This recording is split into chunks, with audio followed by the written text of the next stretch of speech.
It's 26 minutes to midday, and we are talking all things movies. And I'm delighted to say we're joined by the one and only Mr. Collie MacPhaidin. Morning, Collie. Good morning, Rory. It's great to be on with you again. It's always a pleasure. Although, can I start with a question before we get into the movies? Of Now, course. people won't know yet, but you can see me. I can hear you perfectly coming through in stereo, but I can't see you. Is it true that's because you're in London getting ready to host Match of the Day? I wish. There'd No, be no unfortunately boycotting not. from you, would there? No, definitely not. I'd be there in a shot.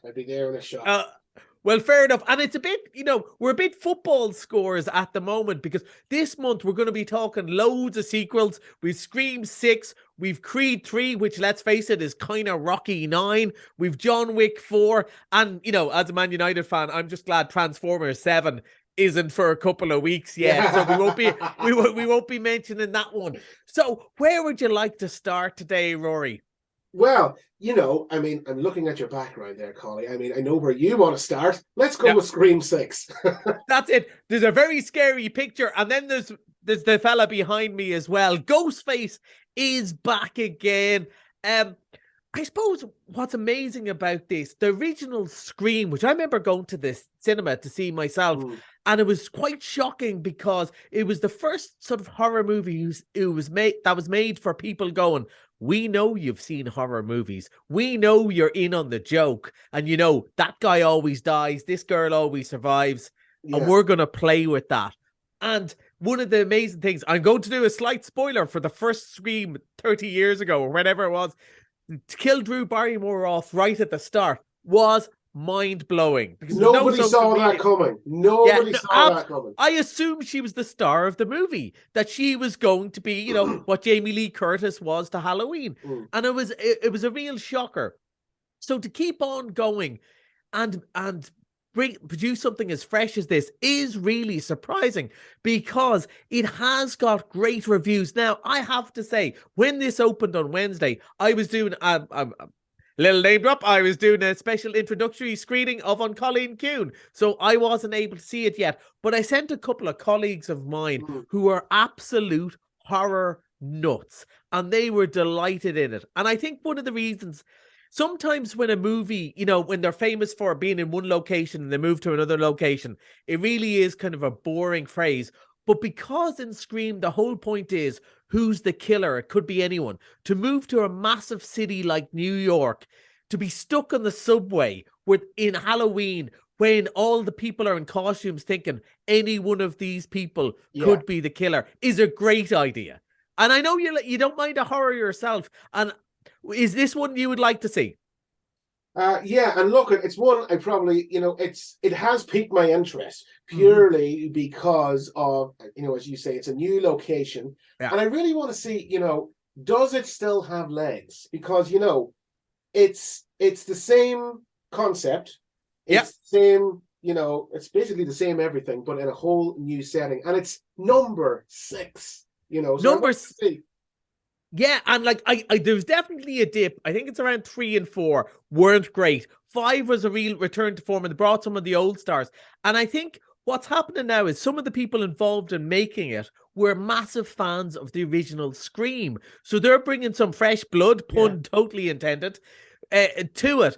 And one of the things Scream does, in Scream, they've all seen that the horror movie Stab, which is based on the Scream murders. So there's jokes within jokes within jokes. And one of the chaps I work with, a fella called Niall, who really knows his horror, said, while it is, a bit scary and gory, everyone also were bursting out laughing when people were killed because it's so knowing. It's such a movie for horror fans. So it does, it keeps the parody, it keeps the parody element and, the movie within the movie sort of thing, and parodying itself and parodying its predecessors.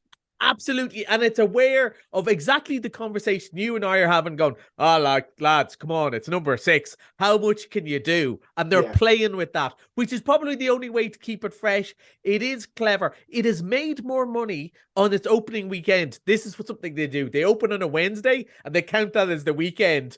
Now, I try to get overtime for that. Okay. But they have had the biggest opening of all their movies ever. And to do that at number 6 is something pretty special. And we're going to be talking in a minute about another sequel, which is still keeping on going. Now, you and I, when we were talking, I think it was last month, it could even have been January, we were saying, come on, lads, give us some new movies.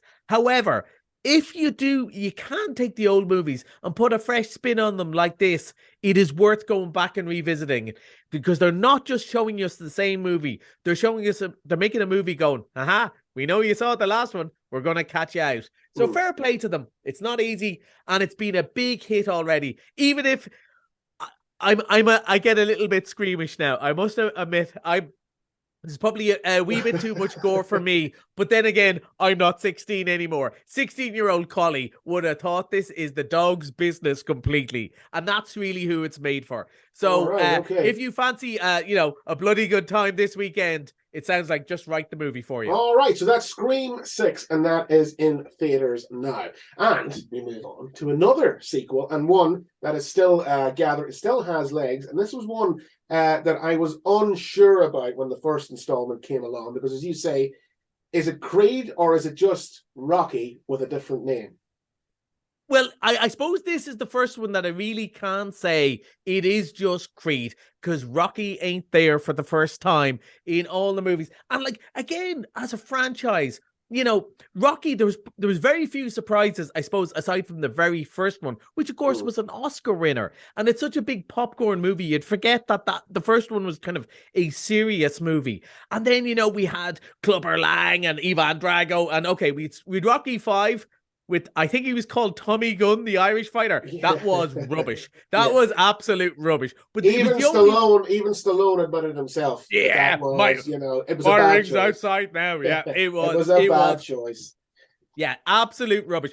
But having said that, Rocky Balboa was great fun, and you thought it was done there. And then they said they're doing a spin-off with Adonis Creed, Apollo Creed's son, and you're going, yeah, I don't think so. But what they did, and we talked about this when we talked about Ant-Man last week, they brought in Michael B. Jordan to play the role, who is both a movie star, but also a tremendous actor. And he was kind of the same stories with a modern twist as before, but they know what they're doing. This is a popcorn movie of the highest degree. I had such a tremendous time. I saw this movie last week, and now they brought in as the bad guy, the same bad guy in Ant-Man, the guy called Jonathan Majors, who's he's going to be a megastar because he's just so good in this role. And there's a little bit of nuance as well, Rory. He is the bad guy, but you're also kind of going, he has a point. He has been treated badly by the system. He was Adonis Creed's buddy when they were young. He was locked up in prison, and he always felt Adonis Creed took his life. He was the one who became a star. He was the better boxer. And he comes back, he gets out of prison, they become friends. But look, Rory, you already know where this is going. If you've seen a trailer, you know where this is going. Exactly. So you're not going in here looking for surprises, basically, is what you're saying. He's not going to turn out to be a ghost. It's not a sled. There's no twist endings here. But what there is, I suppose this slight twist is that after all this time, much like Scream, and I didn't, when we were talking about upcoming movies last month, I didn't expect to be saying this. This is as entertaining as any of the previous Rocky or Creed movies. It is so much fun. It looks fantastic. Michael B. Jordan actually directs it himself. Yeah. The music's great. You're there going, I'm enjoying this, but they are going to give us a training montage, aren't they? Absolutely, 100%. And it's because it's made in 2023, the soundtrack is much more hip hop than Eye of the Tiger. But then just when you think of going, you're not going to get it, you just hear a bit of a ba ba ba ba ba ba ba ba ba ba ba, and you go, yeah. Of course we're going to be disappointed if you go to see a movie in that Rocky universe. You don't get a montage, you're coming out disappointed. Yeah, and of course, is there a sort of fight that you go, okay, those scenes are cool, but if people actually box like that, they'd all be dead by the third round. 100%. Nobody can see, but they get up off the canvas when they shouldn't. And all the time, the movie critic in me is thinking, I should think this is rubbish. I should think this is rubbish Yeah. because it's predictable. I've seen this before. Why is there an ear-to-ear grin? I'm like the Joker from Batman watching this. Just time to push in more popcorn because it's so well done. And sometimes, you know, Rory, sometimes you want to go out for a nice meal. Sometimes you want to go for comfort food, a pizza or a spaghetti bolognese, and you go, okay, I know exactly what's in this, but I'm going to love it anyway. I was so surprised. I think people forget that. People forget that sometimes we just want to go to the movies or sit down in front of our TVs and just be entertained. We don't want to go into deep thought. We don't want to be having this deep and meaningful discussions afterwards. As you said it, you just want to go and, you know, pig out on comfort food and have an wall-to-wall smile for 2 hours to escape. Yeah, and you also nailed it there. 2 hours, not 3 hours, James Cameron and Avatar. Yeah. As much as I enjoyed it, and I did enjoy it, not 3 hours. This is about an hour and 53 minutes. My bum, as I walked out, went, "Thanks very much, lads." That was just that was just about the right time.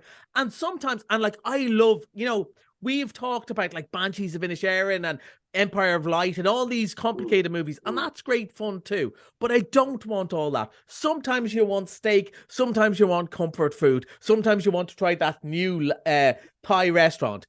It's about variety and choice. But if I do go for comfort food, I can't be disappointed. And that's why, you know, I'm very nervous about the Indiana Jones movie because they let me down with Crystal Skulls last time. Because if you're going to make a movie as famous as the Rocky Creed universe, you cannot disappoint the fans. And this does not disappoint the fans. Two gloves up, Rory. We try and go and see it when you get a chance. I think you'll really enjoy it. Brilliant. Okay, right. So that is Creed 3. That's in theaters now. We're going to take a quick commercial break. We're going to come back and we're going to talk Academy Awards. Well, things, movies with the one and only Mr. Collie MacPhaidin. So far, we've had Scream 6 and Creed 3. It's a season of sequels. And very good sequels by the sounds of it. But it is Academy Awards weekend. And we've got a huge Irish contingent heading over to LA for the glitz and the glamour. Collie, what are your predictions? What are you thinking? Well, funny, I was thinking about that when we were at the break because we kind of briefly mentioned football earlier, and one of the issues with my team being half good again is that you get hopeful and you get disappointed. Usually, I look forward to the Academy Awards not caring who wins, whereas this time I'm really quite excited and I'm a wee bit nervous because we all thought Banshees of Inisherin was going to do really, really well at the Academy Awards. But lately, it's been all about a movie called Everything, Everywhere, All at Once. That's hard to say.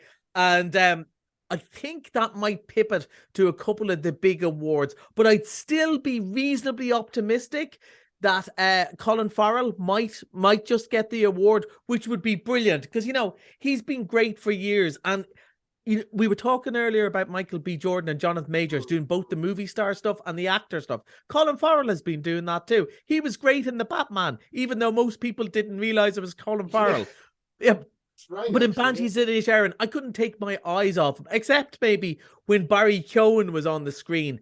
The only thing about their Oscars, because both himself and Brendan Gleeson are nominated for the same film, they might take away from each other. Now, my favourite movie of last year absolutely was on Colleen Kuhn. I mentioned it earlier, The Quiet Girl, because I think, you know, we were talking about twists and surprises. I just thought, it'll be nice to have this little Irish movie, you know, based on a novel I hadn't read, you know, in Waterford Irish. Although I must admit that ad you had just before for Shocked and the Gaeilge realised how much I have Dublin Irish rather than full on Kirkconnell. How I he made chin or scorby sort of Irish. I was struggling there, but I did better with the Waterford Irish and on Colin Kuhn. But it really shocked me, and I went, "Oh, that's a lovely movie," but I don't think people are going to see it. Rory, people are still going to see it in cinemas in Donegal this week. It's about 42 weeks since this movie was released. Even Top Gun and Elvis didn't last that long. That is amazing. And even though they're up against All Is Quiet on the Western Front, which is Netflix money, so I just can't see them taking the final step. But it's like Finn Harp's making the Champions League final and saying, oh, well, they didn't win. They've already won by getting there. Exactly. It is amazing. Yeah. And you never know. Miracles do happen. Exactly. One, though, I think might happen is a movie I haven't seen. It's the only one on the list I haven't seen. It's called An Irish Goodbye. It's a short movie about two brothers saying goodbye to their mum. And I think that might actually win, which would be amazing because so many people, the McDonagh's themselves behind Banshees of Inisherin and The Guard and all that, they started making short movies, and that they won an Oscar, and that gave them the money to make their proper movies. So it would be amazing for the Northwest and Ireland if we were to win that. And of course, that's in the short film category, isn't it? That's in the short film category. Yeah. And of course, Paul Mescal's in it too. Nobody'd heard of him a couple of years ago, and he's there in the Oscars. And, maybe it might just happen. I don't think so this time. But then he's another film coming out, we should mention. I think it's on March 24th or the 31st, called God's Creatures. It's set in Kerry, but it was made here in Donegal. That's right, himself and Emily Watson. Yeah. And that looks really interesting. Dark movie, but it looks really interesting.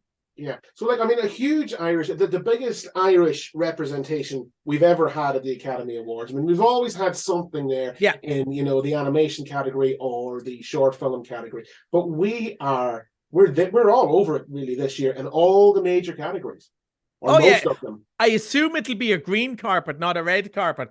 And coming up on St. Patrick's Week, surely we'll win something. And also there's quite a few people nominated for things like costume. I know one of the chaps nominated for Avatar is from Dublin. There's other awards. And I think, things like Game of Thrones being filmed here gave people an opportunity. Near me in Ballyshannon, they've been filming Obituary. And there's loads of local people involved, not just in being extras, but in the tech side. And that's amazing too, because not just about actors and directors, it's the people who do the sound, do the effects and all that. It's amazing. And those categories are quite often forgotten, and usually, especially in the highlights that you would get on TV the following night, it's just a quick sort of a recap. Oh yeah, and this person won for sound, this person won for best makeup, and it's sort of just pushed to the end. Yep.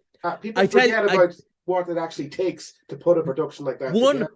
100%. And I tell you one thing, those movies we talk about, and this has been a very positive month so far. I don't know, maybe there's some stinkers around the corner, but I've really enjoyed the movies this month. Try watch any of them without the slight special effects or the makeup or the editing, and it's rubbish. Exactly. It's not just about actors, it's not just about directors, not even just about the story makers, it's everyone together. Again, let's finish with our sports analogy. It's all about a team. It's about the coach, it's about the person who drives the bus too. None of it works unless all of it works. So fingers crossed we'll have, look at the Irish given the weekend. That's it. I'm even wearing green, Rory. I wore it in purpose. Of course. Yeah. So hopefully, come here, very quickly. Yep. Every year, there's always a standout moment at the Oscars. We all know what it was last year. With such a big Irish representation this year, do you think that moment or one of those moments might go to the Irish? Do you think they'll do us proud? Is there any chance if Colin Farrell wins, he could get through their ceremony without swearing? I think that might be it. Or, maybe a speech Oscalia, maybe put Paul Mescal, if he wins, might say it again in Irish. Who knows? A Kildare man winning an Oscar.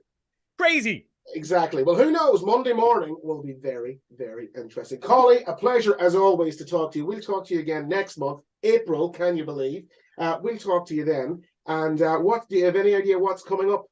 I think we're going to be talking about Super Mario Brothers and more sequels, and hopefully God's Creatures will have been out, and we might have a bit of a serious chat about that Irish movie. Well, we look forward to that. Collie, thanks as always. We'll talk to you next month. Take care. Bye. Take care.